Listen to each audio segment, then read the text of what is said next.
여러분 안녕하십니까? 한국 정치에서 김대중 대통령, 동교동, 그리고 호남이라는 세 단어는 운명적으로 뗄래야 뗄 수 없는 그런 단어입니다. 한국 정치에서 동교동계는 대통령을 두 명 만들었습니다. 김대중 대통령과 노무현 대통령입니다. 그리고 노무현 대통령의 후계자 문재인 후보를 대통령으로 만들려고도 했었습니다. 실패했지만 그런 시도를 했었습니다.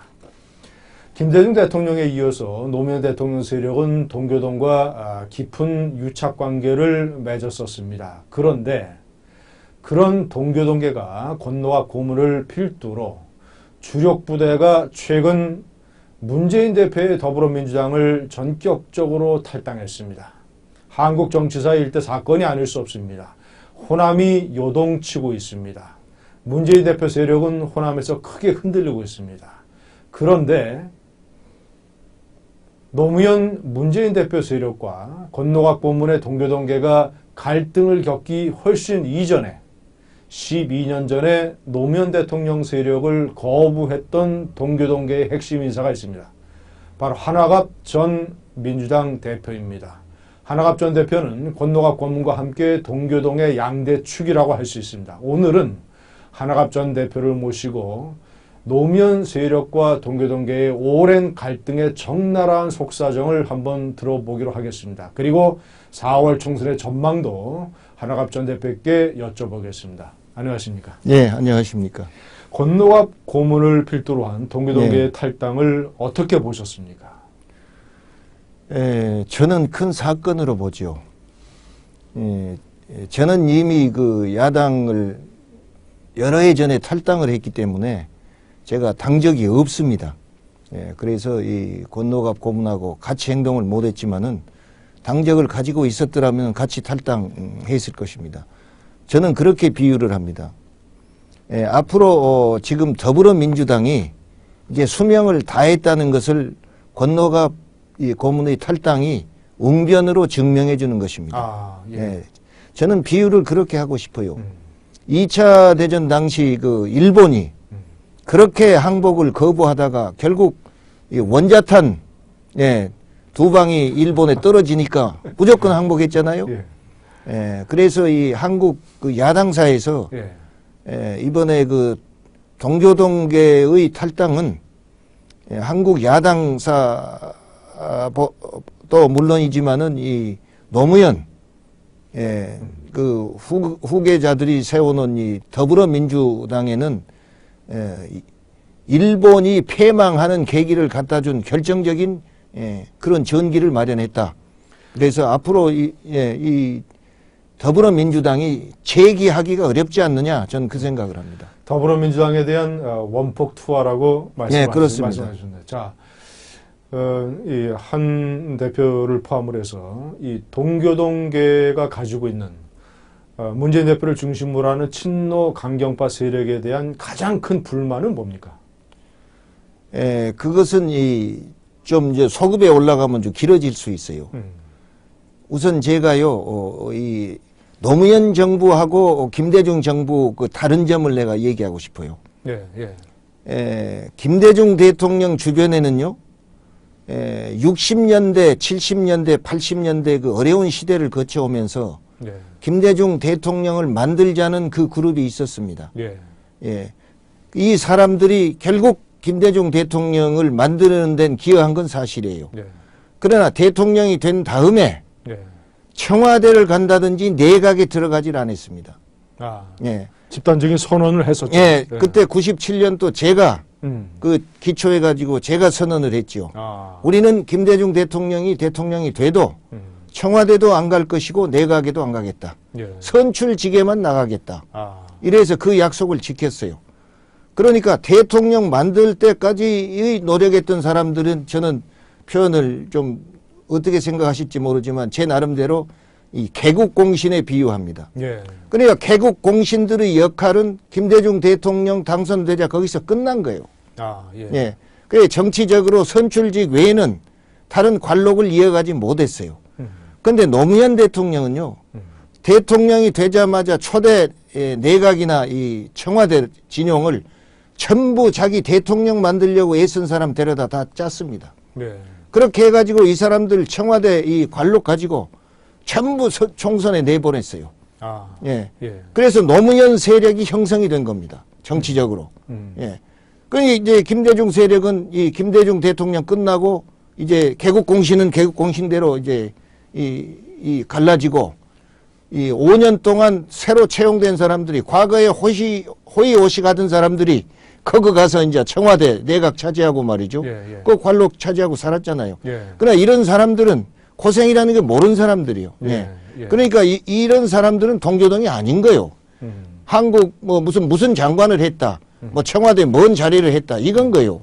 예. 그래서 이 김대중 대통령 이후가 정치적으로 그런 관록을 형성하지 못했어요. 노무현은 형성을 했죠. 대표님, 동교동계를 포함한 호남에서는 예. 노무현 대통령이 이 호남 세력을 등에 업고 대통령이 됐지 않습니까? 예. 동교동계를 포함하면 호남이 노무현 후보를 대통령으로 만들었지 않습니까? 예. 대통령 후보로도 만들고. 예. 그런데 집권한 이후에 호남을 차별했다라는 예. 주장을 많이 합니다. 예. 실제로 노무현 대통령과 문재인 대통령 비서실장 세력이 예. 호남을 탄압하거나 차별했습니까? 했죠.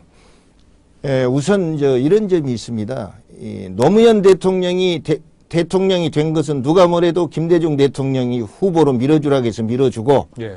전력을 다해서 당선시킨 건 사실 아닙니까? 예. 근데 노무현 대통령이 당선되자마자 그 주변 사람들이 김대중하고 차별화 정책을 쓴 거예요. 아, 예. 예. 예. 그것이 무엇입니까? 김대중 당의 굴레를 벗어야 된다. 아. 그래서 새정치민주당을 버리고 예. 열린 우리당을 창당했지 않습니까? 예, 예, 예. 그러니까 DJ와의 차별화. 예, 그 다음에 또 뭐 했습니까? 이 남북 문제에 있어서 대북 송금 특검을 했잖아요.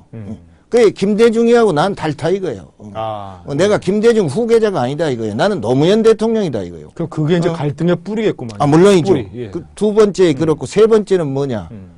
경상도에서 김대중 이 특검하라고 주장했지 않습니까? 그쪽 아. 여론들이. 예, 예. 그러니까 나는 노무현 입장에서 볼 땐 나는 경상도 사람이지 전라도 사람이 아니다 이거예요. 아. 그래 저는 그 세 가지 이유에서 차별화를 시작한 겁니다. 취임하자마자. 자, 노무현 대통령이 한국 정치사에 본격적으로 등장하게 된 게 2002년 대통령 후보 경선입니다. 예. 자, 민주당 경선에서 첫 번째 제주 지역 경선에서 한화갑 대표님께서 예. 그때 제주 경선에서 1등을 했죠. 예, 그랬죠. 이인재 2등, 예. 노무현 3등. 예. 그 전에 여론조사 결과를 완전히 뒤엎은 것 아닙니까? 예, 예. 자, 2차 울산, 3차 광주에서 예. 노무현 후보가 1등을 하면서 예. 결국은 대세몰이를 해서 예. 대통령 후보가 됐고 대통령이 됐고 한국의 정치사가 완전히 바뀌게 된 예. 것 아닙니까? 예, 그러니까 자, 그런데 예. 동교동에서 예. 같은 동교동의 개국 공신인 한화갑 후보를 제치고 예. 왜 노무현 후보를 밀었습니까? 그리고 그때 어떤 배신감은 안 느끼셨습니까? 예, 그런 배신감을 제가 느끼지는 않았습니다. 왜 그러냐면 그것도 이 차기 정권 창출을 위한 말이죠.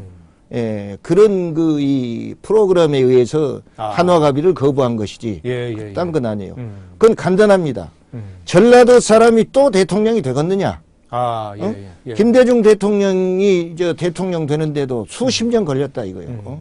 그런데 어떻게 바로 또 대통령이 되겠느냐? 그러니까 예. 경상도 후보를 내세워 가지고 김대중 대통령이 전라도 표를 몰아줘서 당선시켜야 된다. 이거였어. 그래서 박지원 그때 당시 비서실장이 얘기했잖아요.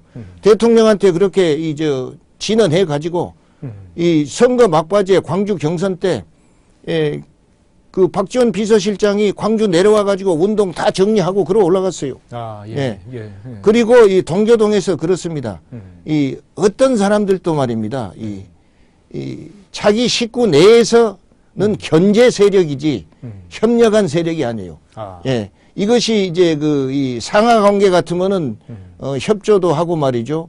또 이 협력도 하고 이런 거 있지만은 이건 대등한 관계에서 경쟁 관계에 있으면 라이벌이기 때문에 라이벌을 지원하는 사람은 없습니다. 아, 예. 네, 안 그렇습니까? 예. 그래 조직 내에서 비공식 조직은 절대 나쁜 말로 말하면 저놈이 출세하면 내가 배 아픈 거예요. 예. 이런 원리가 있는 거예요. 예. 그리고 그때 이제 이 경상도 사람을 내세워야 된다고 해서 노무현이를 찍어서 전 이 동교동계가 노무현 운동을 한 거죠. 예. 그 박근혜 후보하고 문재인 후보가 붙었을 때 예. 동교동계가 문재인 후보를 지원한 이유도 예. 경상도 후보여야만 집권이 가능하다라는 논리 때문 아닙니까? 그건 아니죠. 제가 볼 때. 그건 권노갑 고문이나 다 그렇게 생각했죠. 우리 그때 당시는 그 민주당의 후보니까. 아, 민주당의 후보니까. 우리 당의 후보를 민다 이거예요. 어쨌건. 예. 그래도 예. 경선에서 문재인 후보가 압도적으로 당선된 거는 경상도 후보기 때문에 그런 측면이 있는 거죠. 모르겠어요. 나는 그런 생각을 안 했으니까요. 그분들이 어떻게 생각했는가 모르지만은 그것은 이 당원이니까 미는 거죠. 근데 저는 달랐어요. 왜 그러냐면요. 그 노무현 대통령 취임하고 바로 인사수석이 누구였냐면 정창용 수석인데 그 광주 사람입니다. 예, 예. 이 광주 사람들이 왜 너는 말이요 인사수석인데 이 전라도 사람들을 좀 이 진출 못 시키냐 그러니까 광주 와서 그랬어요. 나는 추천하는데 문재인이가 다 잘라버린다. 문재인 비서실장이 자른다. 비서실장 전에는 무슨 민정수석이었고. 예, 민정수석이었죠. 그렇죠. 아, 예, 예. 다 잘라버린다. 그러니 안 된다 이거요. 아. 근데 이 대통령 후보 경선 때 그 문재인 후보가 광주 와서 사과했잖아요. 사과. 예, 예, 예, 예, 예. 내가 그 청와대에 있을 때 이렇게 했는데 이걸 사과드립니다. 그러고 또 문재인 그 이 대표 자기가 쓴 자서전에 전라도를 나쁘게 썼어요. 뭐라고 썼냐면 자기 아버지가 그 양말 뭐 도매상을 했다든가요. 예. 그 했는데 전라도 사람들 외상 줬는데 말이야. 그 안 갚고 그래가지고 우리가 이제 곤란을 겪었다. 아. 예, 이런 말 써놨어요. 아. 예, 그러니까 그거 쓸 때는 자기가 이런 것이 전라도에 나쁜 영향을 미치리라 생각 못했을 거예요. 예, 예. 예, 그리고 나는 그런 생각을 했죠. 전라도 사람들이 투표를 해주면 그 투표의 대가를 제대로 받지는 못할 망정. 예. 그래도 이 고맙단 말은 들어야 될 거 아니냐. 아. 근데 노무현 지지해 줬더니 말이요. 내가 이뻐서 표 줬냐 말이야. 아. 이회창 후보가 미워서 나를 준 거 아니냐. 고마운 생각 없는 거요. 아, 예. 예. 그런 것도 개인적으로는 제가 대통령 후보 경선 때 나 돈이 없으니까 돈 좀 얻었었는데 그건 정치자금법 위반이죠. 예. 그러나 노무현 대통령이 절대로 경선 자금은 조사 안 한다겠어요. 아. 그 나만 조사했어요. 예, 예. 예. 그런 것도 나는 개인적으로요. 물론 내가 그런 좀 말려든 이것이 내 잘못이지만은 그런 그럼 열린우리당을 따라가지 않는 데 대한 일종의 정치 보복으로 생각하십니까? 그렇죠. 그때요. 노무현 대통령 초기에 누구라고 이름은 지적하지 않겠는데 장관이 설 구정 때 제 집에 왔어요. 와가지고 우리 같이 가자고. 그래서 대통령이 시키더냐. 예. 그래 그런 거 아니라 물론 아니라 해야죠. 그래 가면 우리 같이 힘을 합해서 좋은 나라 건설하자 막 이런 명분이죠. 그리고 또 제 주변에 가면 참말로 달콤한 말로 내가 원하지 않았던 내각에도 들어가면 우리도 말이야. 아. 형님 덕 좀 볼 거 아니요. 예. 응? 예. 그러고 저한테 와서 예. 같이 하자고 이런 사람들이 있었어요. 예, 예. 그러나 저는 한 번 김대중 대통령이 만든 정당인데 예. 내가 그걸 부수고 갈 수가 없다. 아. 그래 나는 절대로 안 간다고 안 갔죠. 아, 예. 예. 예. 예. 안 갔으면은요, 그런 사람도 있고 저런 사람도 있는 거요. 아, 예. 있는데 그 주변에서 이 후보 단일화 과정에서 제가 대표를 하면서 이 정몽준 편을 들었다고 생각한 거예요. 아, 예, 예. 근데 저는요, 그때 고향 전라도 쪽에 가면은 좌우간 단일화 하면은 정권 재창출할 수 있으니까 대표는 누구를 지지하면 안 된다. 단일화, 엄정 중립에서 단일화를 이루어내라 이거였어요. 그래서 제가 엄정 중립이면서 단일화를 위해서 난 앞으로 간 거요. 그런데 그것이 왜 노무현 지지를 안 하고 단일화 하는데 중립을 섰냐 이거예요. 대표님, 제가 듣기로는 당시 김대중 대통령과 권노갑 고문 이런 분들이 정몽준 의원, 당시 무소속이었죠. 정몽준 의원을 민주당의 대통령 단일 후보로 할 수도 있다. 또는 상당한 기대감도 가지고 있고 선호를 했던 것으로도 듣고 있습니다. 그거 사실입니까? 예, 제가 구체적인 그런 얘기는 할 수 없는데요. 예. 그때 당시 모두 후단협이라고 해서 국회의원들이 탈당해가지고 정몽준 그 당에 갔잖아요. 예. 그건 전부 그런 작용이 있습니다. 아, 예. 예, 예. 작용이 있고 예. 누구한테 제가 들은 바가 있지만은 직접 누가 나보고 그리 가락에서 탈당하고 갔다 이거예요. 그런데 왜 나보고 말이요, 갔냐고 말이요, 비난하냐 이런 사람도 있었어요. 정몽준 의원이 만약에 그 1년이나 2년 일찍 그 새천년 민주당으로 입당했더라면 예. 동교동계의 지원을 받아서 노무현 후보나 이인재 후보를 제치고 대통령 후보가 됐을 수도 있었겠구만요. 그렇죠. 가설이지만. 될 수 있었죠. 왜냐하면 그때는 동교동이 절대적이니까. 김대중 대통령도 정몽준 의원에 대해서 좋은 감정을 가지고 있었습니까? 저는 그렇게 생각합니다. 예, 제가요, 2000년도인가 2001년도 정확하진 않은데, 예. 그때 청와대에 들어갔는데, 예. 아니, 제가 이제 그 약속한 시간이 돼도 들어오란 말을 안 하세요. 예. 그 나중에 알아보니까 정몽준 의원이 왔다 갔어요. 예. 그 제 차례가 돼서 이제 들어가서 얘기하다가 얘기 다 끝나고 말이죠. 저보고 느닷없이 그런 질문을 하십니다. 아니, 정몽준 의원이 입당하면 어떻겠어? 이러시더라고요. 예. 그래서, 아이, 좋지요. 전 찬성입니다. 그랬어요, 제가. 예. 예, 그랬는데 자관 나중에 안 들어왔죠. 예. 정몽준 의원은 아주 결정적인 기회 하나를 놓친, 그렇죠. 놓친 예. 셈이군요. 그렇습니다. 만약에 입당했다면. 자, 우리 하나갑 대표님께서는 호남에서만 4선을 하셨습니다. 예, 예. 그러니까 호남의 정서를 누구보다도 잘 아실 텐데. 예. 자, 제가 단도직입적으로 여쭤보면 올해 4월 총선에서 예. 호남에서는 안철수 신당이 득세할 것 같습니까? 예, 저는 그러리라고 봅니다. 근데 호남에 지금 말이죠. 박주선 의원도 신당 지금 한다 하고 있고, 박준영 전 지사도 그러고, 뭐 천정배 의원도 있습니다. 그런데 결국은 안철수하고 같이 이제 합쳐야 될 거예요. 예. 그런데 이제 만약 안철수 의원이나 이거 거부하면은요, 그건 그대로 창당해서 후보 낼 수밖에 없어요. 그런데 어떤 생각을 가지고 있냐? 지금 이제 박준영이나 박주선 이쪽에서는요, 또 우리가 말이요, 주인 없는 정당에 표 주어 가지고 홀대 받았는데 안철수가 어떻게 전라도 주인이냐 말이야. 그것도 표 주어 가지고 홀대 받으려고 그러냐 이런 사람도 있어요. 이런 사람도 있는데 지금 현재는 이 안철수 의원이 신당 만들면은 지지하는 게 대세 같아요. 그럼 대표님께서 보실 때는 내년 대통령 선거 때 아까 말씀드린 호남이 집권을 할 수 있는 길은 경상도 후보를 내는 것이 유력한데, 자, 그렇다면 현재 카드로는 안철수 의원이 중요하게 고려되고 있다고 봐도 되겠습니까? 호남 사람들이 지지하는 사람은. 그건 모르죠. 아직은 모릅니까? 예, 왜 그러냐면 지금 문재인 대표에 대한 말이죠. 그 지지가 이제는 전부 이 원망으로 돌아서 있잖아요. 사실 그렇습니다. 원망으로 돌아서 있고 거기서 누구를 지지하느냐 할 때 그래도 야당에서는 안철수가 좀 낫지 않느냐 이거제. 안철수를 대통령 만들기 위해서 우리가 안철수 민다. 이건 아직 약해요. 아직 약합니다. 그런데 저는 그걸 주장하죠. 전라도에서 단독으로 말이죠. 대통령을 만들기가 이 지역 대결 때문에 어렵다. 그건 사실입니다. 그리고 김대중 대통령도 그 DJP 연합이라든지 또 이인재 후보가 입후보했다든지 이것 때문에 그 된 거 아니냐.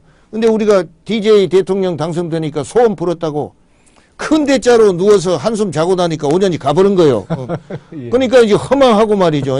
그러다 이게 아이고 이제 참 좋은 세상 올 줄 알았더니 너무 서름 받는다 싶으니까 그런 게 나오는데 이제요 이 개헌을 해야 돼요. 개헌을 해야 가지고 DJP 우리 연합 만들었듯이 말입니다. 호남에서 이 내각 책임제 아니더라도 그런 형태의 정치 운영을 해가야 됩니다. 알겠습니다. 대표님. 4년 전에 대통령 선거 때 대표님과 김대중 대통령의 청와대 비서실장을 지냈던 한광옥 전 대표, 그리고 김경재 의원, 세 사람의 이 주요 인사가 동교동을 이탈을 해서 박근혜 후보를 지지했습니다. 자, 한광옥 전 대표는 현재 국민대통합위원장을 맡고 있고 김경재 전 의원은 최근까지 대통령의 홍보특보를 지냈습니다. 하나갑 대표께서는 당시 입당을 하지 않으셨지만 그래도 박근혜 지지를 하고 동교동과의 많은 갈등을 겪었지 않습니까? 배신자라는 소리까지 듣고 박근혜 정권에서 현재까지 특별한 역할을 하고 계시지 않는 이유는 뭡니까? 그건요 제가 요청해 본 적이 없습니다. 그리고 이 당에 안 들어간 것도 내가 박근혜 후보를 지지하지만은 감투주라고 지지한 거 아니다. 그게 안 들어간 겁니다. 그리고 동교동을 이탈했다는데 이거 이탈한 거 아니에요. 동교동 전체 내에서는 다 한 인자인 거요. 그러나 생각이 다른 거요. 안 그렇습니까? 예. 같은 집안에서 저 남편과 부인도 말이죠. 예. 선거 때 되면 어느 후보 지지하는데 남편이 지지하지 마 이러면 가정 불안하잖아요. 예. 예. 그렇기 때문에 그렇게 생각해야 돼요. 이건 예를 들면 미국 같은 데서요, 이 파월 국무장관이 말이죠. 예. 공화당 장관이지만 저 민주당의 말입니다. 오바마 밀었잖아요. 예. 예. 그래서 그런 사람 보고 미국 같은 사회에서 너 뭐 배신자 이런 사람 없는 거예요. 생각이 달탁해서 거의 전체 동교동 일에 생각이 달라서 이 대립이 된다면 그건 잘못이죠. 예. 안 그렇습니까? 예. 그렇기 때문에 그렇고 저는 단순히 그거였어요. 문재인 후보는 내가 밀 수가 없다. 예. 그건 내 개인에 대한 그런 그 나쁜 나만을 이 범법자로 만든 그런 것도 있지만은 전라도 사람 차별하고 말이죠. 사과까지 하고 있는데 그 사람한테 표를 주는 것은 계속 전라도 사람 차별하라는 얘기 아니냐 이거요. 예. 그러니까 이건 내가 이 전라도 사람들을 앞으로 깨우쳐야 되겠다. 예, 그 생각을 한 거예요. 예. 그러고 네, 그때도 얘기했지만 말이죠. 이렇게 했던 거 지금 생각하면 제가 성견지명이 있는 사람 아닙니까? 전라도 여론이 이제 나보다 훨씬 앞서가고 있는데. 예. 대표님 마지막 질문을 하나 드리겠습니다. 예. 4년 전에 박근혜 후보를 지지할 때 이렇게 말씀하신 걸로 기억이 납니다. 이제 한국 정치에서도 좀 여성이 엄마 같은 섬세한 이런 보살핌과 돌봄의 리더십으로 이 국민과 국가를 잘 살폈으면 좋겠다 이런 말씀을 하셨었는데. 네, 그런 기억납니다. 자, 박근혜 후보를 지지했던 것에 대해서 현재는 어떤 심정이시고 네. 박근혜 대통령께 이렇게 좀 평가와 또 부탁을 하자면 어떤 게 있겠습니까? 저는 개인적으로요. 솔직히 말해서 이 박근혜 대통령이 정말로 이 3년 동안에 성공을 거뒀다. 아직 이런 단계는 아니라고 봅니다. 예. 아직도 좀 더 성공했으면 하는 그런 이 바람은 있어요. 그래야 제가 지지한 보람이 있을 거 아닙니까? 근데 어젠가 그 기자회견 하는 거 보니까 처음으로 질문 받고 그랬죠. 근데 전에 비해서는 좀 여유가 있더라고요. 그리고 그 대통령으로서 말이죠. 어떤 권위라기보다도 그 국민에 대해서 책임을 진다는 건 책임감도 내가 느낄 수 있었어요. 그러나 한 가지 내가 좀 더 있었으면 하는 것은 야당에 대해서 국회에 대해서 좀 섭섭한 얘기 같은 거 있잖아요. 우리 같은 사람이 이전 이 종편에 나와서 섭섭한 얘기를 국민의 입장에서 할 수는 있어요. 그러나 대통령은 그런 그 지시형의 대통령이면은 그건 독재가 됩니다. 독재란 말은 옛날처럼 말이죠. 물리적 힘으로 누른 것도 독재지만 지금은요. 대통령이 국민의 뜻이 무엇냐를 찾아서 쫓아가야 되는데 내 뜻을 따라오라 하는 거 이게 독재거든요. 예. 그렇기 때문에 앞으로 나도 잘못이 있다. 국민이 말하는 그런 잘못 있잖아요. 그런데 이걸 내 고쳐 나가겠다. 그러니 다 같이 우리 좋은 나라를 만들기 위해서 이렇게 하고 선거 때 말이에요. 좋은 국회의원 뽑아주시면 나도 그분들하고 대화해서 남은 임기 동안 열심히 국민을 위해서 국가를 위해서 일하겠다고 이러고 앞으로는 업적을 만들어내야 돼요. 이제는 매년 연초되면 뭘 하겠다는 건 나열만 했어요. 그런데 이것이 전부 열매를 맺어가지고 이거 해냈습니다. 저거 해냈습니다. 나온 것이 없어요. 앞으로 그게 나와야 됩니다. 감사합니다. 한학압 전 민주당 대표는 오늘 직격 인터뷰에서 동교동계가 더불어민주당을 탈당한 것은 더불어민주당에 대한 원폭 투하라고 말씀하셨습니다. 자, 그리고 이번 4월 총선에서 호남에서는 더불어민주당은 크게 쇠락하고 안철수 신당이 크게 득세할 걸로 분석했습니다. 4월 총선을 한번 지켜보겠습니다. 감사합니다.